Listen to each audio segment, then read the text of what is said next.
ആരെ ഈ കുറേ നേരം ഇൻവൈറ്റ് ഇട്ടുകൊണ്ടിരിക്കുന്നത്? റിസ്റ്റ് അക്സെപ്റ്റ് ചെയ്യണ്ട, അല്ലെങ്കിൽ ചെക്കിന് വിഷമായി കാണും. നമുക്കൊന്ന് ഇൻവൈറ്റ് ഇട്ട് നോക്കാം. ആരാന്നറിയത്തില്ല, എന്നാലും നമുക്ക് ഇൻവൈറ്റ് ഇട്ട് നോക്കാം. വരുമായിരിക്കും. വന്നാൽ മതിയായിരുന്നു അല്ലേ? അവിടെ ചെക്ക, നിനക്ക് എന്ത് വേണമെങ്കിലും വേണോ? നീ ചോദിച്ചോ, ഞാൻ അയച്ചു തരാം. മാതാ ബ്രോ, ഞാൻ ബ്രോയോട് ചോദിക്കാനിരിക്കുക. എന്ത് ഒരു ഈ മോട്ടോ അയച്ചിരുന്ന്?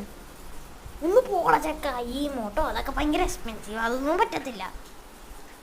എങ്കിൽ മാതാ ബ്രോ പിന്നെ എന്തൊക്കെയല്ലോ അയച്ചു തരൂ. നീ അതായത് നിനക്ക് എന്ത് വേണമെങ്കിലും അയച്ചു തരുന്നല്ലേ? ഞാൻ വേണമെങ്കിൽ നിനക്ക് ഇത് കഴിഞ്ഞ് കോബ്ര പുഷ്പി മോട്ടോ അയച്ചു തരാം. ഗായ്സ്, എല്ലാവരും മാതാ ബ്രോയുടെ ചാനലിലൂടെ സബ്സ്ക്രൈബ് ചെയ്യുക. അപ്പം നിങ്ങൾ ഇതേപോലെ റിക്വസ്റ്റ് ഇട്ട് മാതാ ബ്രോ അക്സെപ്റ്റ് ചെയ്തിട്ട് നിങ്ങളെ ചിലപ്പോൾ കയറ്റുമായിരിക്കും. ഗായ്സ്, അപ്പോൾ അതുകൊണ്ട് എല്ലാവരും സബ്സ്ക്രൈബ് ചെയ്യുക.